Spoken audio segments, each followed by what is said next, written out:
Assalamu alaikum. Welcome again to the Quran Workbook series, and this time around we are doing the second workbook of the 4-book series. So this time we are talking about the volume 1, which don't be confused by that. It's just that the first book was the key concepts, and then we have the 3 volumes after that. So this specific edition talks about the short surahs from the last part of the Quran, which is Juz Amma.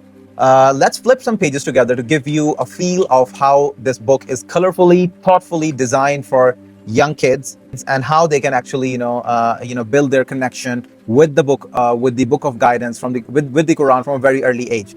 So let's flip some pages together. Starting off, let's take a look at the table of contents. As with the other books in this series, they are broken into parts, and each part has multiple chapters, in this case the surahs. So we have the first one, which is my relationship with Allah, and it has 5 surahs.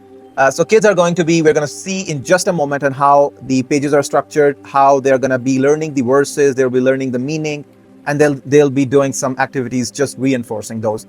Then we have another part, which is my feelings and inner world. Then we have staying strong in our beliefs. So as you can see, it has most of the surahs from the last part.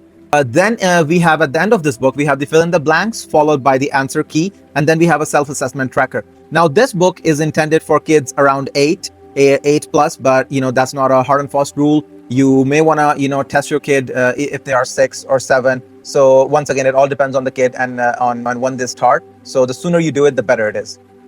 Let's flip some pages together and see what it has. So starting off with the first part, it has 5 surahs. It's extremely colorful, and we have mentioned key points. So each surah has a page dedicated to it, which includes the meaning, the key points covered in that, and some details about that surah. If it was a Makki surah or a Madni surah, what's the revelation order, what's the order number in the Quran, and what part it belongs to, what juz it belongs to. And then we have some key or fun facts on some pages just to keep them interesting.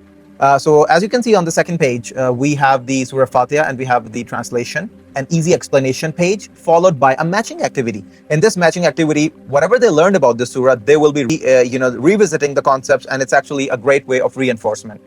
Then we have some reflective writing pages. In this case, they are expected to write their personal dua, express their feelings, let your kids express themselves. And then we have fill in the blanks of the same surah, followed by multiple choice questions and some further reflective real life applications where we have given them a scenario and they are expected to answer these questions. So it's an amazing activity. It's going to be improving and building on those thinking skills right from the Quran from a very early age.